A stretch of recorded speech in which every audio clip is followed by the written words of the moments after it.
नमस्कार, मैं हूं पवन कुमार चौधरी। आप जुड़ चुके हैं स्टार ब्लू न्यूज के डिजिटल प्लेटफॉर्म से। आज हमारे साथ मौजूद हैं जन स्वराज पार्टी के जमालपुर नगर अध्यक्ष राकेश कुशवाहा जी।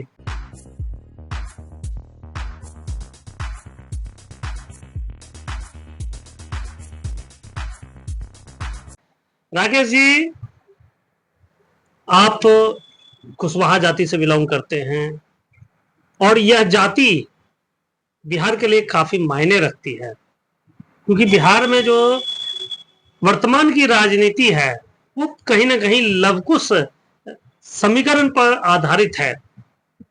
चाहे जो भी गठबंधन हो, उस गठबंधन में सरकार बनाने के लिए सबसे महत्वपूर्ण भूमिका रहती है कुशवाहा जाति का, और इसी लवकुश समीकरण के दम पर मुख्यमंत्री नीतीश कुमार राज कर रहे हैं।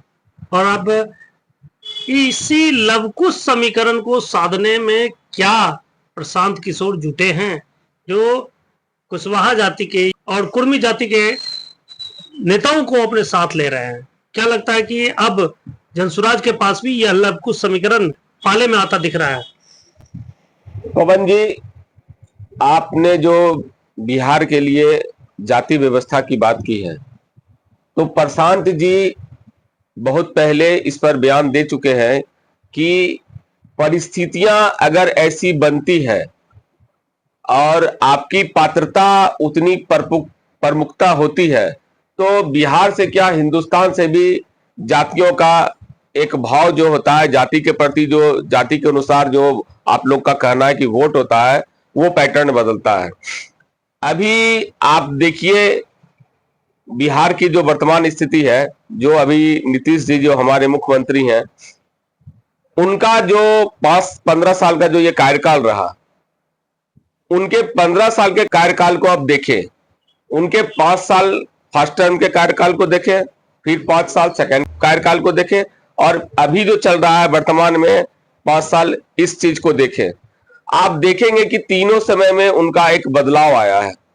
जो फर्स्ट टाइम का कार्यकाल था, चूंकि उस समय जनता काफी त्रस्त थी, जो लालू जी राज करके गए, बिहार में ऐसा माहौल बना करके गए कि ना सड़कें अच्छी थी, ना शिक्षा की व्यवस्था अच्छी थी, रंगदारी चरम पे था।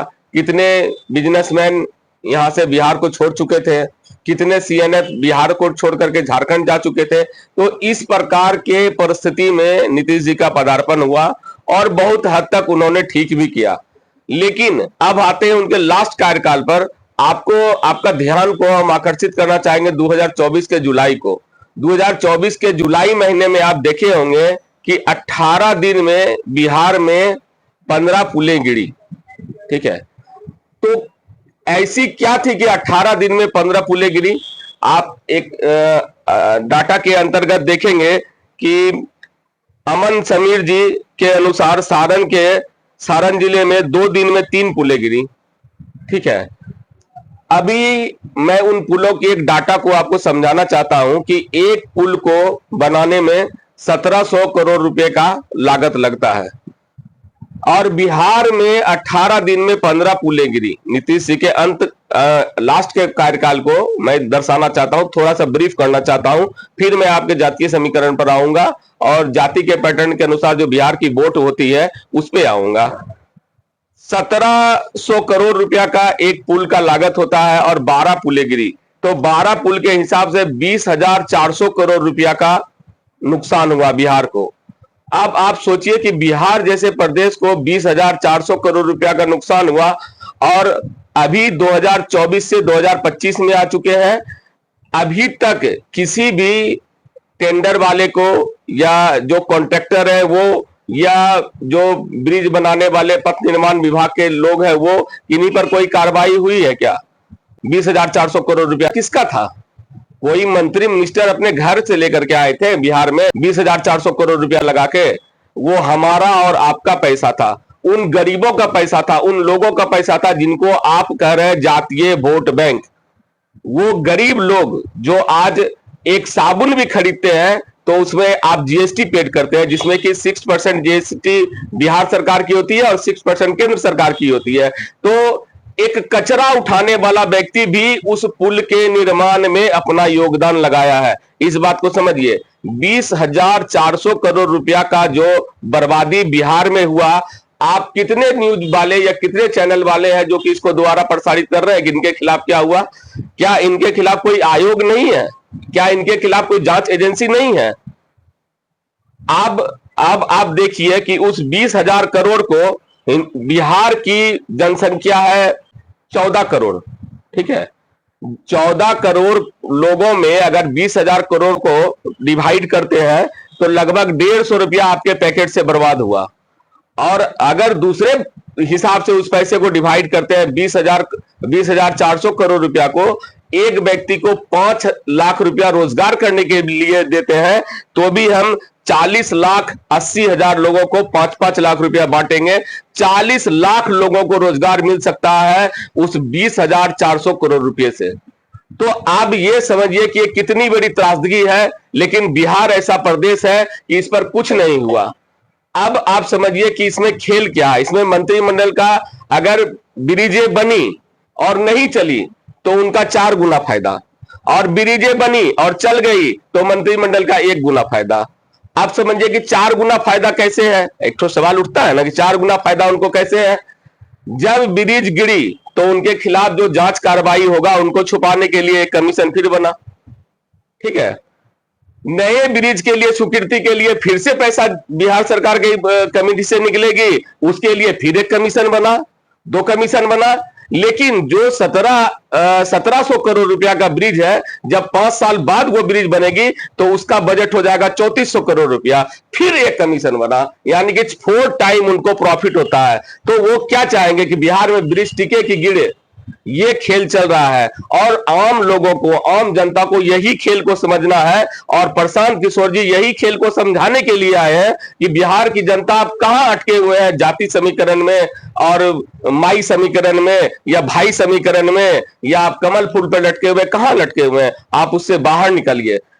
अगर आप थोड़ा सा और समझ लीजिए कि प्रशांत किशोर जी खुले मन से इस बात को दावा कर रहे हैं कि अगर जन स्वराज से अच्छा प्रत्याशी कोई दूसरा दे सकता है, अगर दिया है दूसरे पार्टी के लोग, तो आप उनको वोट कीजिए, क्योंकि बिहार जीतना चाहिए, ना कि जन स्वराज जीतना चाहिए, ना कि प्रशांत किशोर जीतना चाहिए।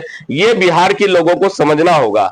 ये बहुत बड़ी बात है कि अगर कोई खुले मन से ऐसा कहे कि अगर कोई अच्छा व्यक्ति हो तो आप उनको वोट कीजिए। कहने का मतलब क्या है कि आपके बीच जो जन स्वराज के प्रत्याशी आते हैं उनमें यह नहीं देखना है कि वो मंत्री के बेटे हैं या वो पूर्व से मंत्री रहे हैं कि नहीं रहे हैं, इनका बैकग्राउंड क्या है। आपको यह देखना है कि वो सच्चा, ईमानदार और पढ़ा लिखा व्यक्ति है जो कि आपको आपके 20,400 करोड़ रुपया को दोबारा बर्बाद नहीं हो उससे बचाएगा। और यह जातीय समीकरण इसी बात पे खत्म होगा। और जो अभी शिक्षा की बात हो रही है, अभी पलायन की बात हो रही है, अगर आप एक एक चीज को ब्रीफ करेंगे तो शायद हमारा और आपका जो इंटरव्यू चल रहा है ये 2 घंटे हो जाएंगे। आप जो दावा कर रहे हैं कि ये जो पुलें गिरी है वो एक मंत्रियों के साजिश, यानी कि पूरे सिस्टम के साजिश के तहत, आखिर सरकार क्यों चाहेगी पुल गिरे? सरकार नहीं चाहेगी पुल गिरे, ये कमीशन खोरी का मामला है। अच्छा, अगर आपकी सरकार आती है तो आपकी पार्टी में भी तो वैसे ही लोग आ रहे हैं। जैसा कि आप देख रहे होंगे कि आपके पार्टी में भी बहुत सारे ऐसे लोग हैं, इन्हीं जो पारंपरिक राजनीतिक पार्टियां हैं उनसे ही भाग के लोग आ रहे हैं। कई ऐसे नेता हैं जो पहले भाजपा में थे, कुछ ऐसे नेता है जो पहले जदयू में थे, कुछ ऐसे नेता है जो पहले राजद में थे, कुछ ऐसे नेता है जो पहले लोजपा में थे। इन्हीं पार्टियों से भागकर आपके पार्टी में आ रहे हैं, तो फिर उन्हीं लोगों के माध्यम से अगर वही लोग सरकार में आते हैं तो फिर जन स्वराज उनको किस तरह बदल पाएगी? आप समझिए, जो लोग हमारी पार्टी में आ रहे हैं, आज भाजपा से आ रहे हैं, जदयू से आ रहे हैं, आरजेडी से आ रहे हैं, वो कार्यकर्ता है, वो मंत्री मिनिस्टर नहीं है। और प्रशांत किशोर जी का इन पर साफ स्टेटमेंट है कि 80% हम ऐसे लोगों को टिकट देंगे जो जिनके बैकग्राउंड में मंत्रिमंडल नहीं जुड़ा हो, पहले से सांसद नहीं गए हो, पहले से राज्यसभा नहीं गए हो, जो फ्रेश व्यक्ति हैं, जो पढ़े लिखे व्यक्ति हैं, जो समाज के अच्छे व्यक्ति हैं, उनको टिकट दिया जाएगा। इवन यहां तक कहे हैं कि जिनको आपकी कॉन्स्टिट्यूएंसी में आपके समाज के लोगों ने नेता माना, जिनका फीडबैक उनके तरफ से आया कि ये नेता है और इनको मैं पहचानता हूं और ये जानता हूं ये पढ़े लिखे अच्छे व्यक्ति हैं, उनको टिकट दी जाएगी। और ऐसे व्यक्तियों की संख्या लगभग 80% होंगे। और जब 80% होंगे तो इस चीजें में एकदम सुधार आ जाएंगी। और उस प्रकार की तो यहाँ बात है ही नहीं कि आप टिकट को पैसे देके खरीद सकते हैं, आप किसी पैरवी से खरीद सकते हैं, तो वो तो बात है नहीं। यहाँ तो जनता पहले से तय करेगी कि ये व्यक्ति को हमें नेता बनाना है, ये हमारा नेता है, इनको टिकट दिया जाए और इनको खड़ा किया जाए, उनको समाज में उठाया जाए और उनके द्वारा शासन को हम लोग चलाएंगे। आप समझिए कि जनप्रतिनिधि हम लोग जो चुनते हैं, एक आम जनता जो चुनती है वो क्या चुनती है? जनप्रतिनिधि, मतलब हमारा प्रतिनिधित्व करे वहां जाके। अगर कोई राजा किसी देश में नहीं जा पाते हैं तो वो अपने प्रतिनिधित्व को भेजते हैं कि भाई हम तो नहीं जा पा रहे, ये हमारा प्रतिनिधित्व है। तो सारे जमालपुर के जनता या बिहार के जनता विधानसभा में तो बैठेंगे नहीं, तो अपने प्रतिनिधित्व को वहां बैठाते हैं। वो हमारा प्रतिनिधित्व करने के लिए जाते हैं, तो वो हमारे बीच के लोग हों, हमारे जानने वाले लोग हों। इस प्रकार की इंप्लीमेंट जनस्वराज कर रही है और ऐसे लोगों को बढ़ावा दे रही है, और ऐसे लोगों को बढ़ावा दे करके ही बिहार को बदला जा सकता है। हम लोग जो पहले से कह रहे हैं कि मुझे सत्ता परिवर्तन नहीं कर, हम लोग क्या प्रशांत जी कह रहे हैं इस बात को कि मुझे सत्ता परिवर्तन नहीं करना है। सत्ताएं तो पहले भी बदली हुई है, राजद थे, फिर जेडीयू आई है, ठीक है, सत्ताएं तो पहले भी परिवर्तन हुई है, लेकिन उससे हमारा समाज नहीं बदला, उससे हमारा व्यवस्था नहीं बदला। इस बार व्यवस्था को बदलना है। मतलब कि ये विधानसभा चुनाव के बाद आप जो छोटी बड़ी भी और जो चुनाव होंगी उसमें भी अच्छे लोगों को मौका दिया जाएगा, और उससे भी आम जनता को अपील किया जाएगा कि आप अच्छे लोगों को चुने, तभी हमारी दशा बदल पाएगी। आप दिशा को बदले तभी हमारी दशा बदल पाएगी। जनसुराज में अधिकांश लोग या तो किसी अन्य पार्टी से आए हुए हैं, या अधिकांश वैसे लोग भी हैं जो पहले ब्यूरोक्रेट्स थे। आईएएस आईपीएस अधिकारी इसमें शामिल हो रहे हैं। आईएएस आईपीएस अधिकारी को देश चलाने का तो अनुभव है, लेकिन आम जनता से उनका सीधा जुड़ाव नहीं होता है। तो ये ब्यूरोक्रेट्स जब उन्हें मौका मिलेगा तो क्या लगता है कि प्रशांत किशोर जो दावा कर रहे हैं बिहार में परिवर्तन की, उसमें कहीं ना कहीं प्रशांत किशोर फेल होते दिखेंगे? नहीं, ऐसा नहीं होगा। जो भी हमारे आईएएस ऑफिसर हैं, जो भी आईपीएस ऑफिसर हैं, वो समाज के पढ़े लिखे व्यक्ति हैं। आज ज्यादा भ्रष्टाचार तो उन्हीं लोग के माध्यम से होता है। नहीं, आप बात को समझिए। भ्रष्टाचार की शुरुआत कहां से होती है? भ्रष्टाचार की शुरुआत शीर्ष से होती है। आप बड़े लेवल को छोड़ दीजिए, आप कभी कभी देखते होंगे, आप जमालपुर थाने को ले लीजिए, किसी ऐसे थाने को ले लीजिए जहां पे प्रभारी चुस्त दुरुस्त आते हैं, तो वो जो टाइम गुजरता है, जो उनका पीरियड गुजरता है, वो कितना बढ़िया गुजरता है। और हम लोग कहते हैं कि देखिए इस बार जो जमालपुर का जो प्रभारी आए कितना सुंदर आए और कितना अच्छा चला के गए। कहने का मतलब है कि जो प्रबंधन होता है, जो मैनेजमेंट होता है, वो ऊपर से होती है। और अगर हमारे ऊपर नुम्मा फेल को बिठा दिया जाएगा तो हमारा प्रबंधन कैसा होगा? आप समझ सकते हैं। नीतीश जी तो इंजीनियर थे, तब कैसे फेल हो रहे हैं? नीतीश जी इंजीनियर थे तो अच्छे थे अपने फर्स्ट पीरियड में। अभी तो हम बताएं कि कितना बढ़िया समय गुजरा। सेकंड पीरियड में थोड़े से ड्रिल हुए, चूंकि वो आदी हो गए थे सत्ता के, परिवर्तन तो चाहिए सत्ता में। और थर्ड पीरियड तो अभी तो आप देख रहे हैं, न्यूज में देखिए, समाचार चैनल में देखिए कि कैसे कैसे बिहेव कर दे रहे हैं। बापू के पुण्यतिथि में ताली बजाने लगते हैं, नियुक्ति पत्र बांटने समय अपने ऑफिसर के ऊपर में गमला रख देते हैं। तो ये तो साफ दिख रहा है, क्योंकि भाजपा वाले उनको झांप पोत के रख रहे हैं ताकि ये सारे बात आम लोगों में नहीं आ जाए।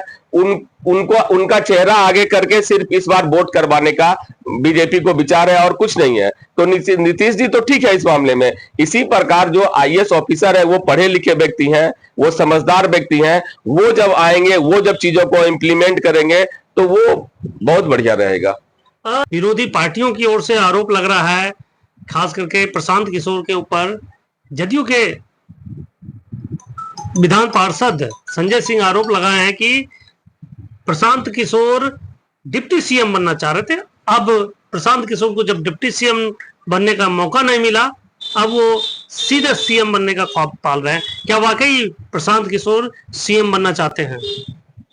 देखिए, सभी लोग इस बात को जान रहे हैं कि अगर प्रशांत किशोर जी को सीएम या डिप्टी सीएम ही बनना होता तो कब के बन जाते हैं, और बहुत सारे राज्य के लिए भी उनको मौका मिला है। और क्या नाम बताएं आप? संजय सिंह। संजय सिंह, ठीक है। संजय सिंह क्या है, कहाँ के मंत्री हैं, कहाँ के विधायक है, क्या है? वो तो एमएलसी है ना। वो क्या बात करेंगे? जो बिहार के को बदलने की बीड़ा उठाई है, जो बिहार को बदलाव करने के लिए चले हैं, और जो इतने राज्यों में सरकार को बदले हैं और सरकार को बनाए हैं, उसके प्रति ऐसा विचार रखते हैं तो उनकी समझ है। क्या कीजिएगा इसमें, उनकी नासमझी है। अगर बिहार में 2025 में जनसुराज की सरकार बनती है तो क्या वाकई सीएम फेस प्रशांत किशोर होंगे या कोई और होगा? देखिए, इस पर प्रशांत किशोर जी का साफ कहना है कि बिहार का सीएम वो नहीं होंगे, बिहार के सीएम आप होंगे, हम होंगे, और जो बिहार के जनता है वो होंगे। इस बार प्रशांत किशोर जी बिहार के जनता को जिताने के लिए निकले हैं, ना कि वो खुद जीतने के लिए निकले हैं। उनका कहना है कि बिहार जीतना चाहिए।